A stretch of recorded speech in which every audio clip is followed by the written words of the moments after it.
السلام عليكم ورحمة الله وبركاته. اللهم صل وسلم وبارك على سيدنا محمد وعلى آله وصحبه وسلم. ازيكم يا حبايبي؟ عاملين ايه؟ يا رب تكونوا بخير. شكرا للناس اللي موجودة عندي. جزاكم الله خيرا، بجد نورتوني. متنسوش بقى كده اختكم في اللايك الحلو كده والمشاهدة الجميلة على الفيديو. تعالوا بقى ما اقول لكم النهارده هنعمل ايه. هنمسك اوضه النوم، هنعملها كده تنظيف عميق، هنخلي الاوضه فل شمعة منورة. بدأت معاكم هنا بالدولاب. بصوا يا جماعة، أنا عندي هنا الدولاب في نقط كده، النقط دي مش بتطلع، دي خربشة في الخشب نفسه. الأوضة يعني عندي قديمة وكده، فدي خربشة في الخشب نفسه ما بتطلعش. ماشي، عشان بس باينة فما حدش يقول بقى ايه ده مش نظيف او ما نضفتش صح. لا، هو اصلا الخربشة دي مش بتطلع من الدولاب خالص. بس مسكت هنا بقى المعطر كده بشوية مية دافية وحطيتهم على الدولاب ومسحت بحتة قطن، لان انا ما عنديش اللي هو اللي بيمسح الخشب، ما عنديش منه دلوقتي. فحاولت ان انا اتصرف وامسح برضو الدولاب واتمسح معايا وكان بيلمع زي الفل.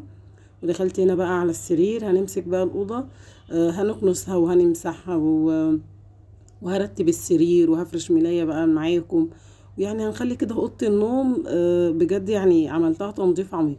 قبل الفيديو او قبل التصوير ده كنت يعني بص هوريكم جزء برضو. كنت قلبة الأوضة خالص، شلت المرتبة وعملت تحت السرير كده تنظيف عميق. شلت المرتبة خالص ونضفت تحت السرير وشلت الحاجات اللي انا ركناها اللي ملهاش لازمة شلتها واللي ليه لازمة خليته. بس انتوا عارفين المكان دايما بيبقى ضيق، فما فيش مكان ان احنا نشيل فيه الحاجات اللي احنا عايزينها، فدايما بنستسهل الصحارة بتاعة السرير او الكنب او الحاجات زي دي.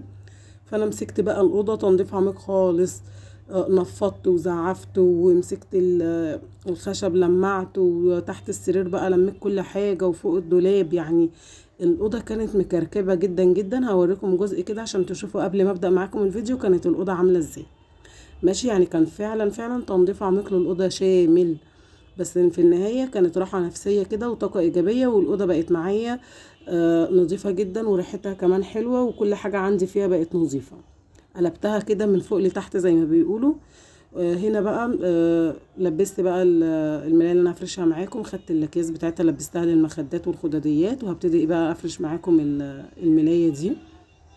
في هنا كسوة للمرتبة، بس انا شايلها بغسلها. ماشي.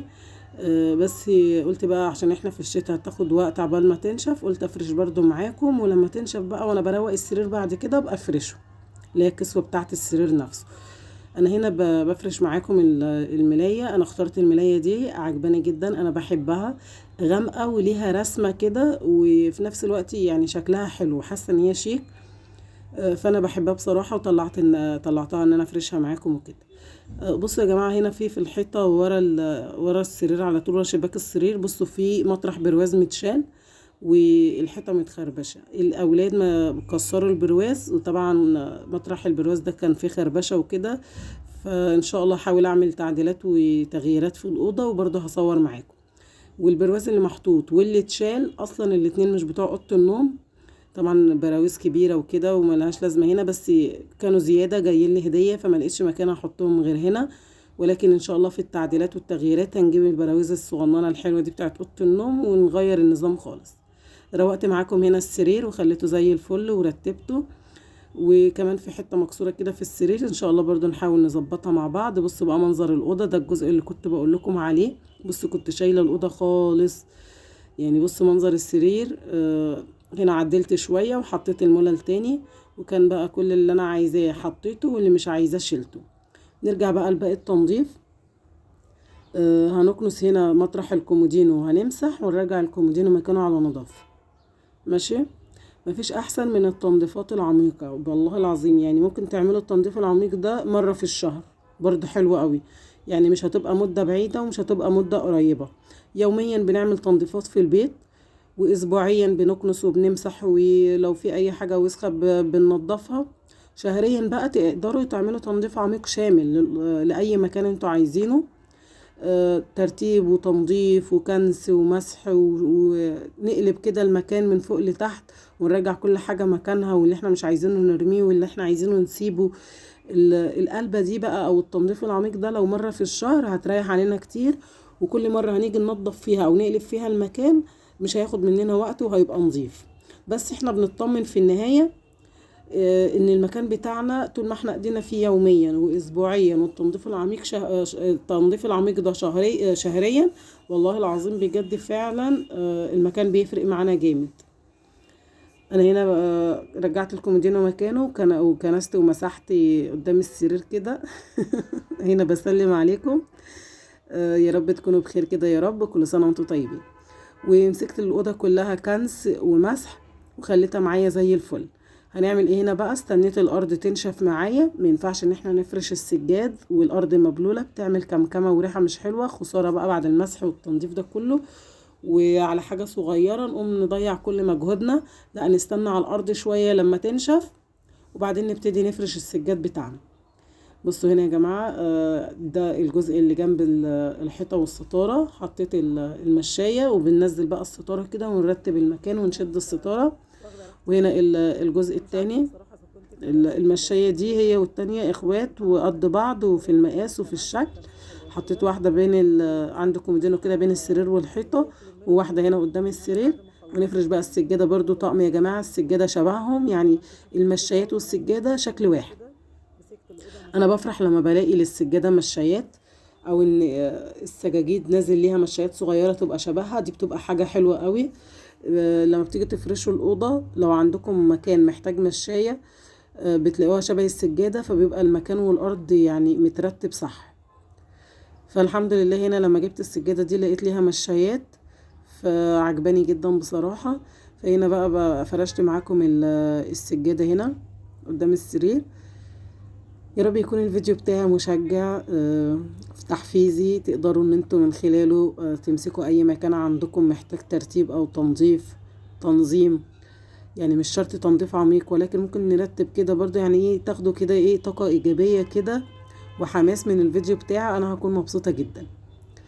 هنا انا بفرش الحافظة دي طبعا نوعها قديم قوي، بقالها عندي كذا سنة، بس بصراحة كويسة وما بتسربش برضو الوساخة او اي حاجة اتدلقت ولا كده على السجادة، بتحافظ لي على السجادة حلوة قوي. شكلها جبته غامق عشان برضو يتحمل الاولاد، لو جبت نفس شكل السجادة او يكون لايق مع الاوضة اكتر رمادي او فوشيا او بامبا او كده، كانت هتتوسخ مني بسرعة. فانا فضلت ان هي تكون غامقة عشان تقعد معايا فترة اطول وتحافظ لي على السجادة، واغسلها مش كل يوم او حاجة، لا تقعد معايا حبة حلوين. بصوا شكل السجادة لايق قوي مع السرير، مش عارفة ليه حاسة الالوان بتاعتهم متناسقة، والاوضة كده منورة برضو. يعني مش لازم تكون فاتحة رمادي او فوشيا، بس برضو شكلها لايق مع الاوضة. هنيجي هنا طبعا انتوا عارفين السجادة، يعني انا بقالي كتير متجوزة، فستايري قديمة، سجادي قديم، يعني حاجات بقالها برضو سنين، فمحدش بقى يقول الستارة قديمة او لسه حد بيحط الستاير دي.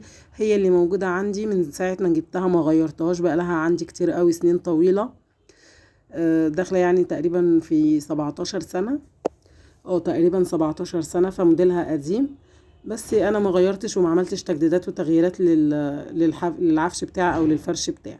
بصوا هنا انا كنت بعمل الشفونيرة والسماعة، نظفتهم ومسحتهم من التراب ولمعت، وجيت هنا كمان عند المراية برضو بلمعها، وهنخلي برضو التسريحة بتاعتنا متلمعة ونظيفة والمراية زي الفل.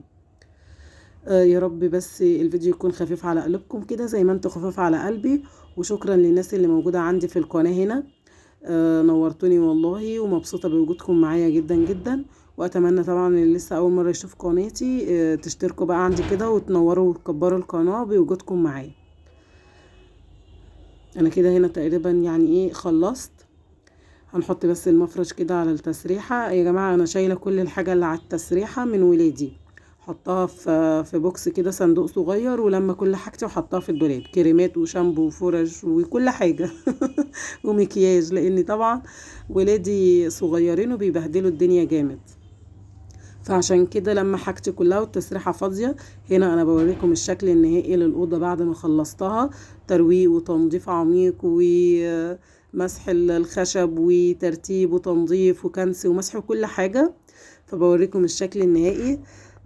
يا رب يكون الفيديو عجبكم، وكنا انا خفيفة على قلوبكم. وما تنسوش بقى اختكم في الاشتراك كده، وتنورونا في القناة عشان القناة تكبر بوجودكم. ومبسوطة جدا جدا بكم اخ واخت اللي موجودين عندي في القناة، وشكرا لكم جميعا. واتمنى تستنوني ان شاء الله في الفيديوهات الجديدة باذن الله.